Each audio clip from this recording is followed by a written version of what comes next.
Dark Discoveries is a podcast that dives into the darker corners of history, mystery, and the downright bizarre.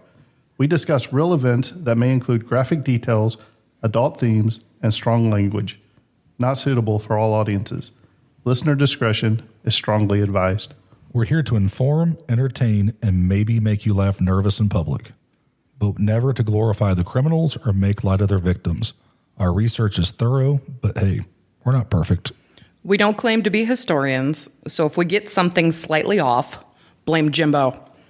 All opinions are our own, and sometimes even those are questionable.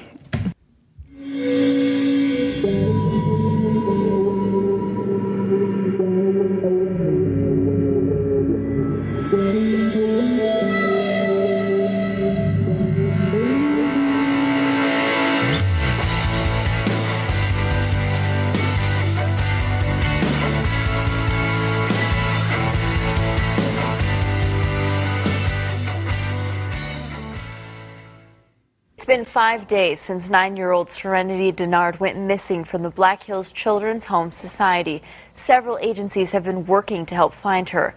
Pennington County Search and Rescue were out for 3 days in the search. The cold temperatures and steep and icy terrain made it difficult for crews and animals who were involved. The extreme cold temperatures that we've had in the last couple of weeks are hard on everybody. It's hard on people, but it's really hard on the animals. Their feet get cold. They get cold, and we have to be careful that we don't keep them out too long. Specially trained dogs from Iowa and around the area, including Pennington Search and Rescue, will plan to head out this weekend to work on recovery efforts.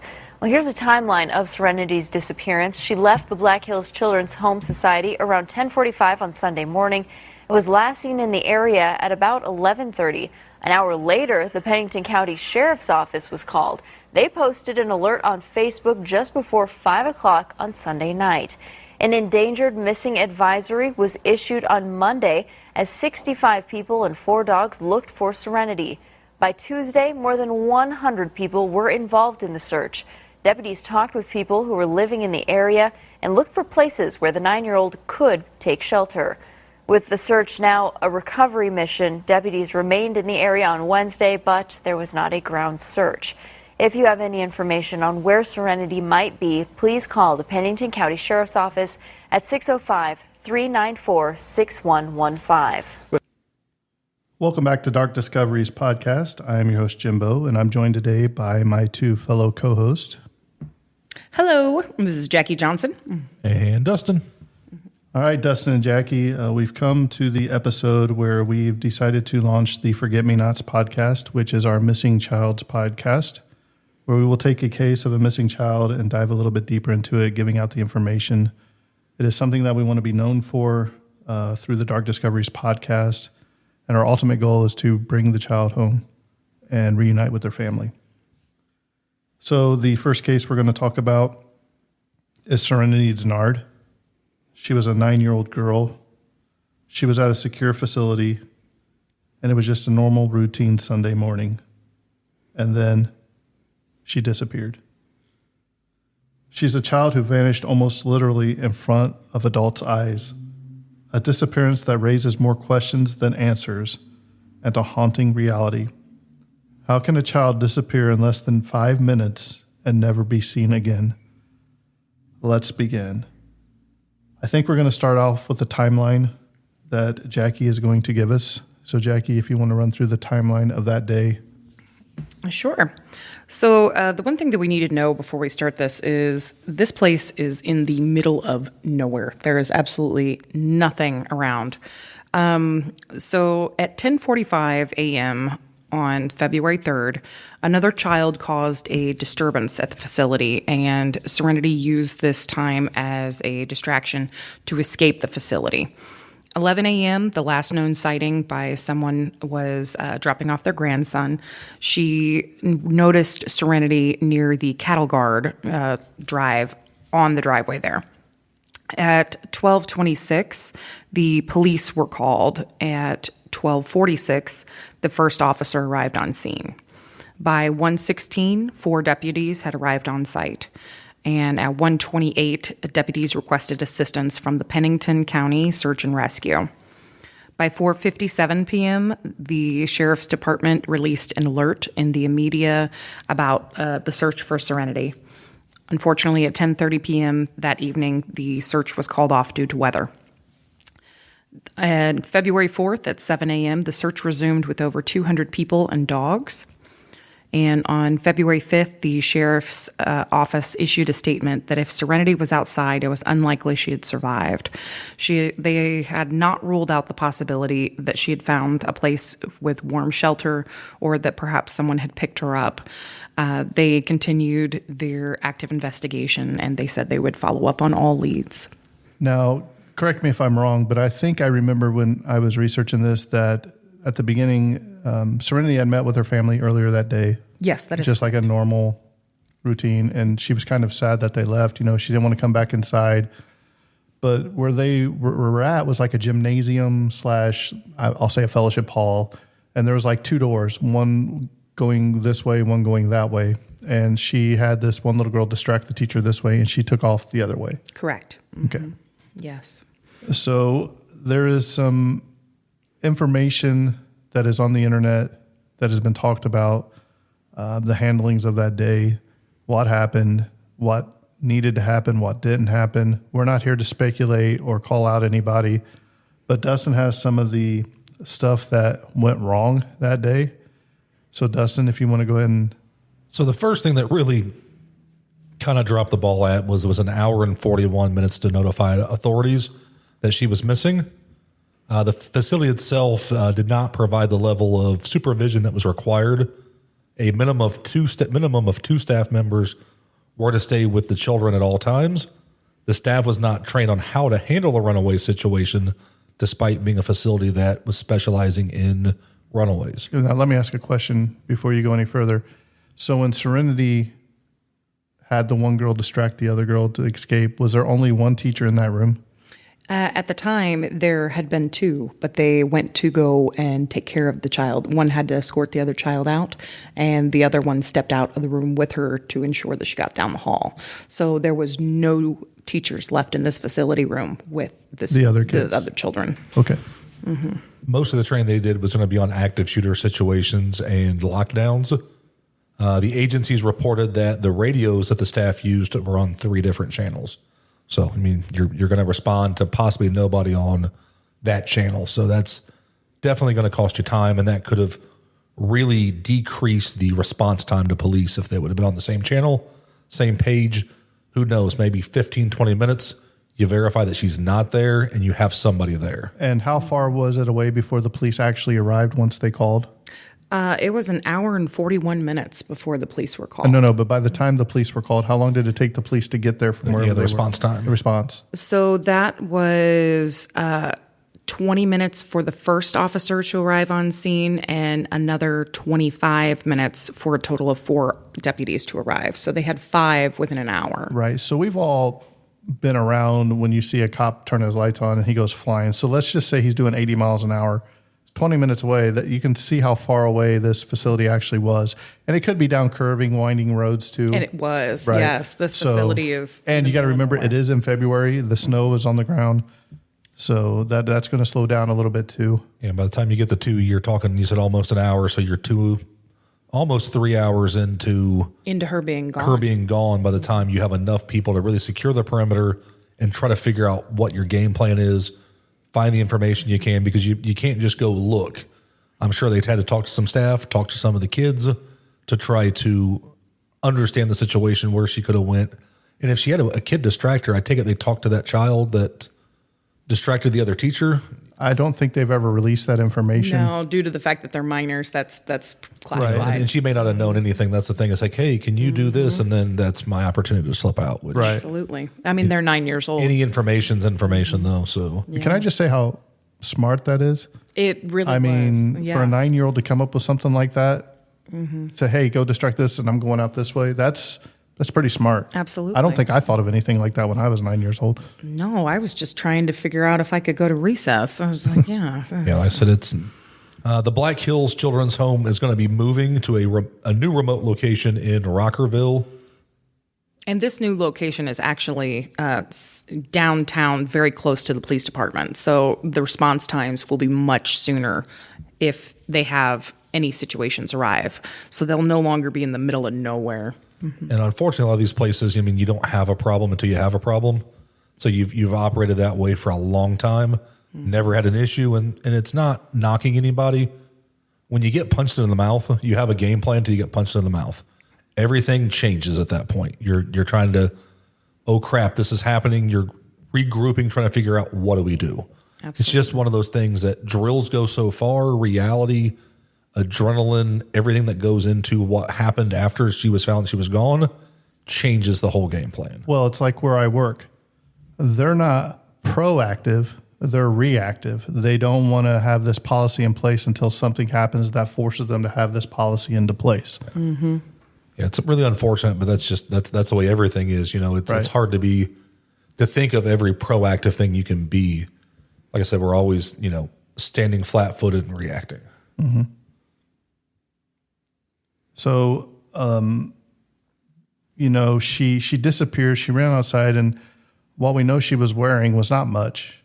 Just a long sleeve gray flowered shirt, a purple tank top, dark stonewashed jeans, and some snow boots. In sub-zero temperatures. Right. Yeah, I go outside for 5 minutes in a long sleeve shirt. I'm ready to go back in. So let's say she was missing since 10:45, make it 11 a.m.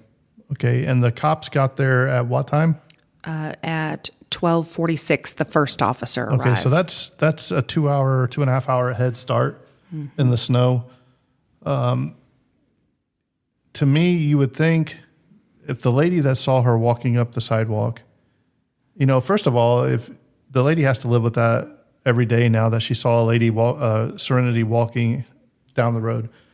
But number two, if I saw somebody outside with a short sleeve shirt on or even a long sleeve normal shirt, no coat. In February, yeah. Right, and it's a kid. Yeah, especially a kid. An adult, you're going to be a little bit skeptical with an adult because you just never know.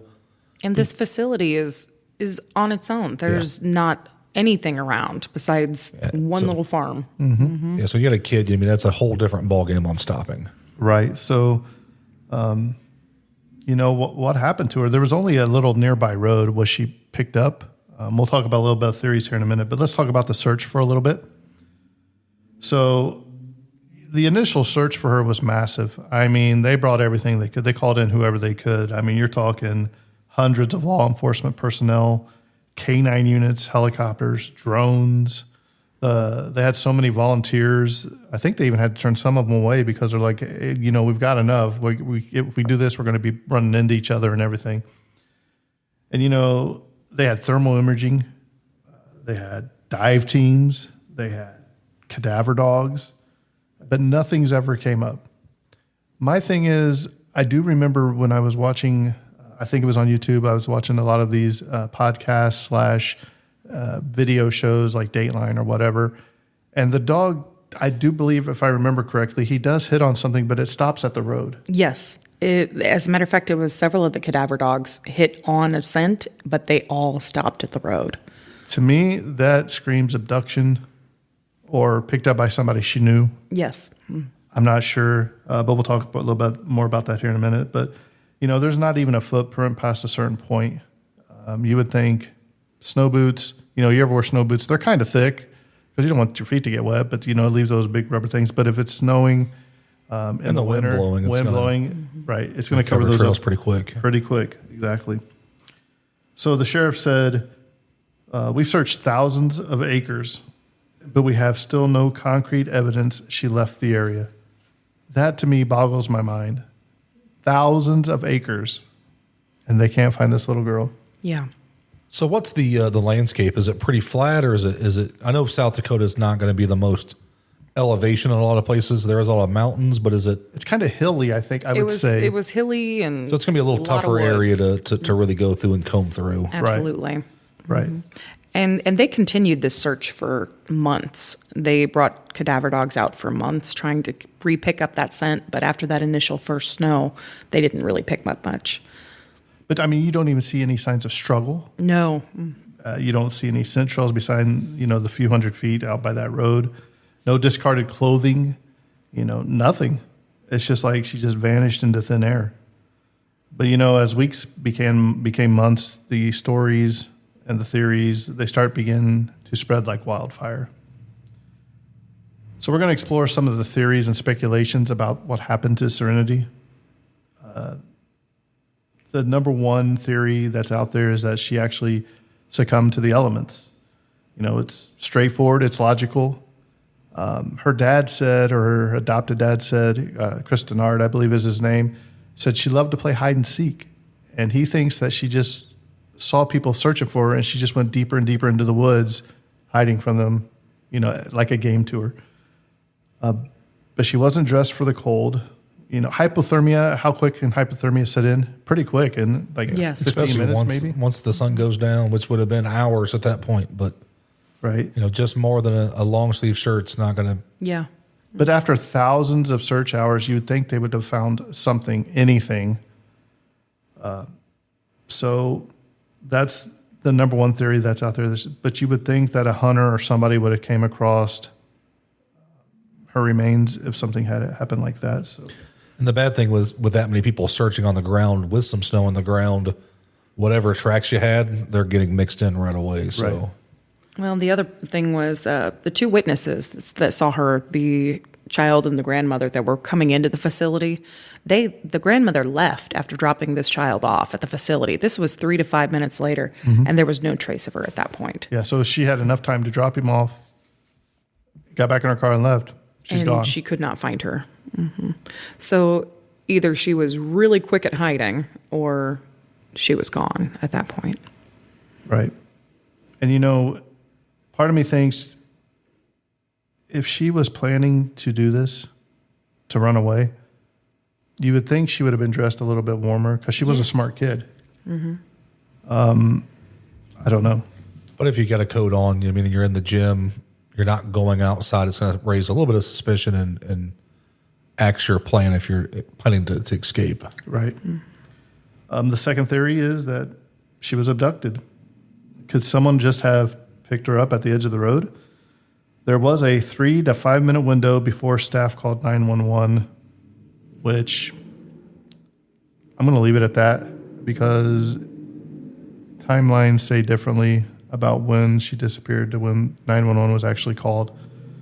But a vehicle could have drove by, picked her up, saw this little girl. But if I'm driving a vehicle and I'm going down this road next to this facility that houses these kids, I'm going to say like, hey, where'd you come from? Yeah, and what's the odds of whoever's going to stop and pick you up is going to be somebody with ill intent? Right. Right. Right. So I don't know about the abduction scenario. It is possible, but we still don't know. The third theory is she ran away successfully. She got away. But you know what? She's 9 years old. She probably doesn't have any money in her pocket. She doesn't have any knowledge of the area except for the little bit of time she was there outside. But she was always under heavy supervision there. So once she got past those gates and that property, she probably didn't know where she was going. And, there's no motive for a long-term planning. They've never uncovered anything that had, hey, I'm going to meet up with so-and-so at this time, this place. No journal, no diary, anything. So, let's face it, she was 9 years old.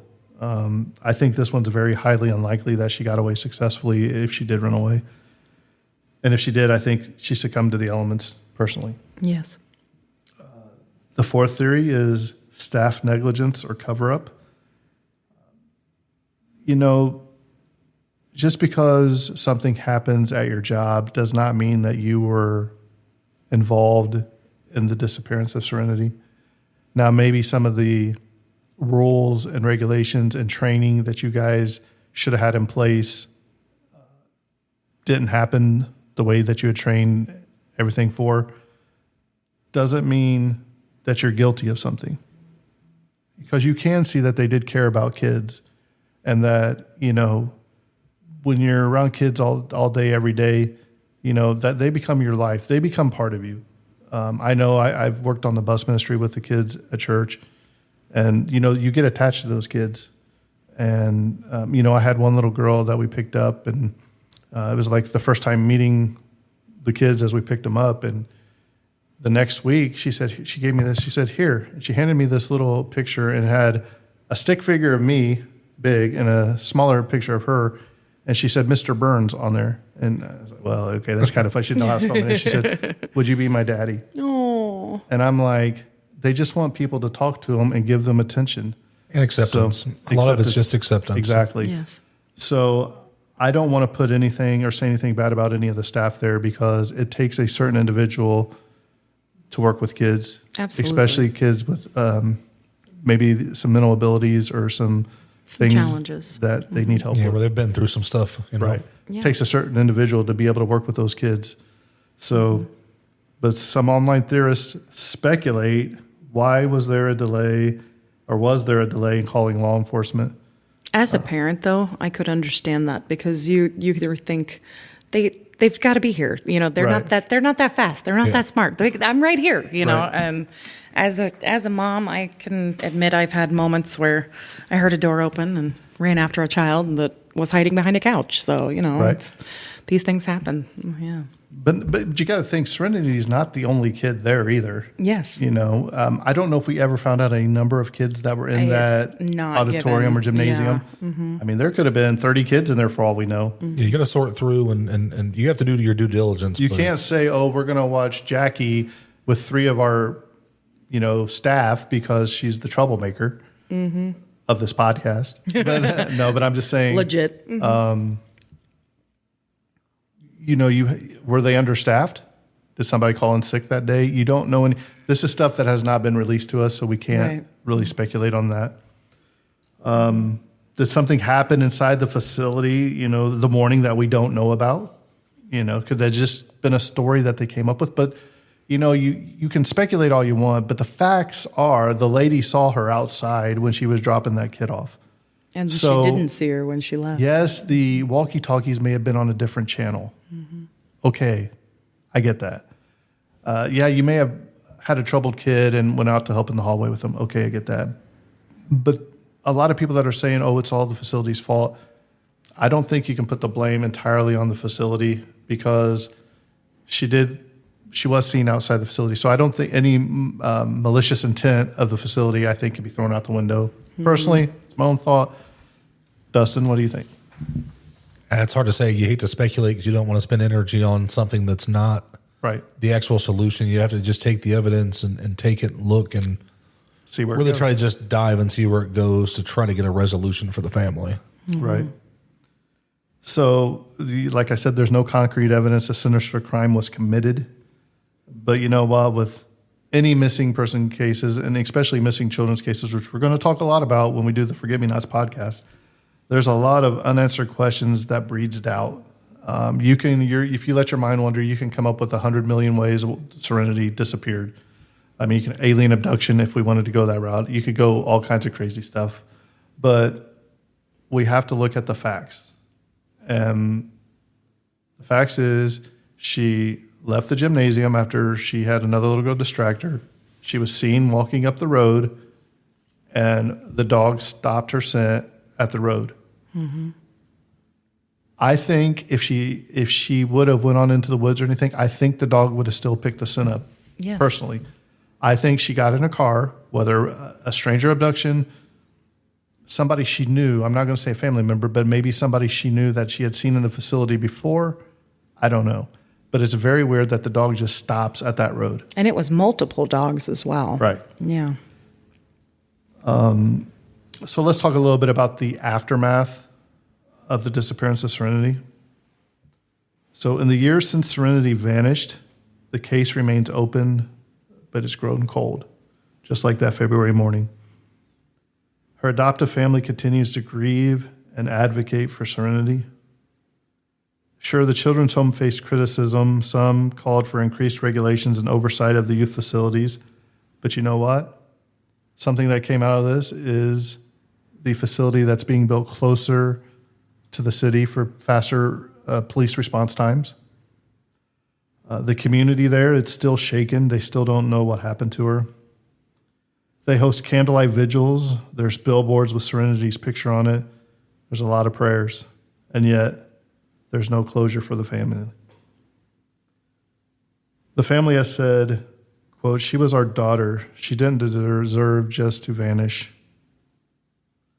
So where do we go from here? It's a question, sure, with no easy answer, but it's a question we can't stop asking. Her story just isn't about a disappearance. It's about how society handles vulnerable children. It's about the system. It's about watching the most at-risk fall through the cracks. And it's sad to see that so many children today simply just fall through the cracks. And it's about remembering Serenity as more than just a headline. So remember, if you have any information regarding the whereabouts of Serenity Dennard, contact the Pennington County Sheriff's Office. So Serenity's been missing since February 3rd, 2019. She's missing from Rapid City, South Dakota. She is considered endangered and missing. She is a female, should be around 14 to 15 years of age now. Her date of birth was May 12th, 2009. She disappeared at 9 years old. She was 4'7" to 4'9". She weighed 96 pounds, and she was last seen wearing a long sleeve gray t-shirt, flowered print, purple tank top, dark blue stonewashed jeans, and black snow boots. You know, it's crazy. Her birthday was just 8 days ago. Yeah. It's crazy. So it's not easy to talk about missing children. Matter of fact, I hardly hear anybody talk about missing children. I listen to a lot of podcasts. Listen to a lot of true crime podcasts. A lot of the crimes they cover are children that have been murdered, children that have been found. There's hardly any that are missing still that have the possibility of being found, and that's one of the reasons we're doing this. So, Justin, if you had to, Dustin, if you had a theory of what happened, what do you speculate happened? I hate to speculate because, like I said, you have to go off cold hard facts, but you have footsteps out to a certain point. You have her seen to a certain point. You have a person that comes in, goes, sees her, that's verified. It just screams somebody had to pick her up. I mean, like I said, there is that chance she was playing hide and seek somewhere and found a really good spot. But with all those people out there combing that area, it's hard to say that she's still there. But like I said, it's hard to search those areas once it's been trampled. You're going to get this footstep messed up with that footstep. The wind comes in, covers up those steps. So it's just so hard to say that 2-hour head start. I mean, how far can you get that cold? Because you're going to be freezing in a matter of minutes. I'm going to say 20, 30 minutes. You're in the fetal position somewhere giving up. You're not going to make it that far out. Jackie? I have to agree. Unfortunately, due to the weather conditions, the fact that it was freezing rain and snow, and they had over 100 people the first night and 200 the second night. If she had gotten anywhere in the woods, they would have found her, or the dogs would have picked up something even the next day. The fact that 2 months later they're having cadaver dogs hitting on the road. It's wintertime, so you're not going to have a lot of leaves in the trees. They should be pretty bare. Yes. So it should be pretty easy to go through those areas. Now, the summertime, leaves and all that stuff, unless you have a bunch of evergreens, it's going to be hard to stay hidden in those areas. Well, and the complete lack of any struggle is another thing. It's cold. It's wintertime. She knows she's been seen or spotted by this person driving in. A car going by, they'd probably pick her up. I think you guys are both along the right track. My other question was going to be, if she did somehow, let's say, cross the road and go deeper into the forest, what kind of wild animals are out there? There's a lot of wild animals in the woods In South Dakota, right? yeah. If she crawled into like a den of where a bear is hibernating or anything like that, just to hide, you never know what's going to be in there. But I agree with you guys. I do believe that it was probably an abduction. Yeah. Now, according to my notes, if I remember correctly, there has been sightings of her that they think was Serenity. Yes. And one of them that I remember is she was leaving a movie theater, I do believe, with an older man. Correct. And that was about 3 months later. Right. Yes. Did you have any other sightings that they believe that she's been seen? Off the top of my head, I'm trying to go through these notes real fast.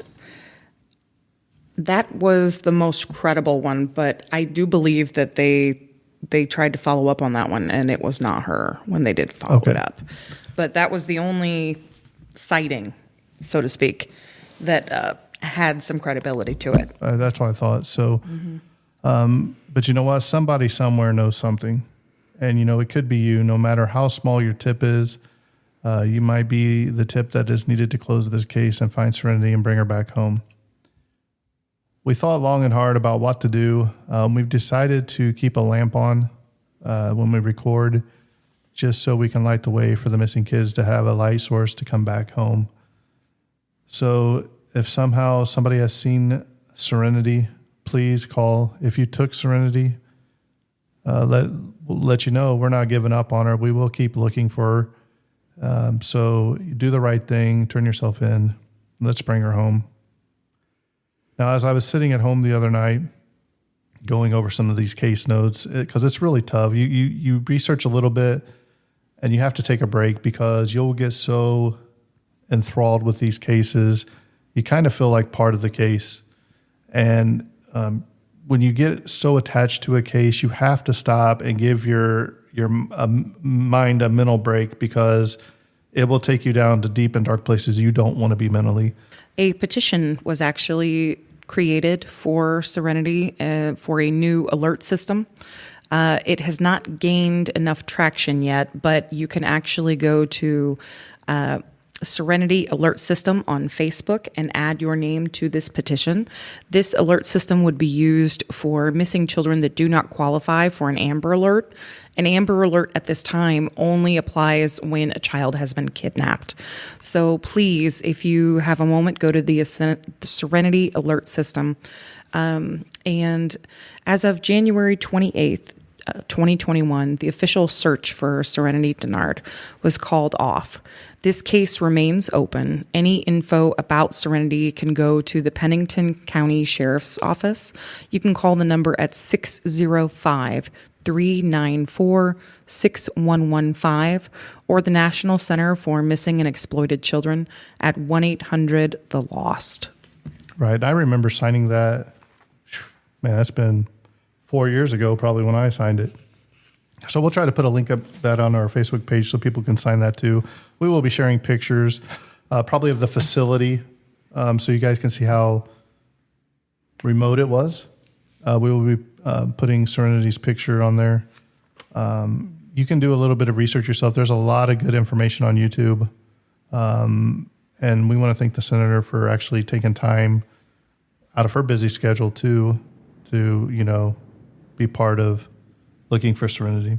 We came up with a song that I had AI inputted just a couple things about missing children, the forget-me-nots and all that. So we'd like to close our shows with this song. So don't just listen as a song. Listen to the words and apply it to your own family. So until next time, if you see something, say something.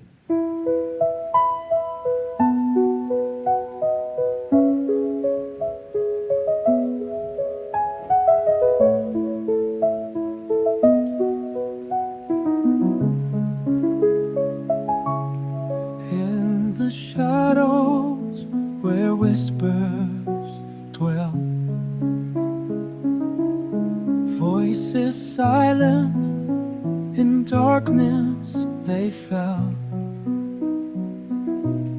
missing yet not forgotten, their dreams like stars. See something, say it clear, together we'll bring them near. Every story and face, a piece of love remains. Hold them close, join the light we've gained. Their spirit lives on, we've got them caught in. Together we'll shine, never let them go.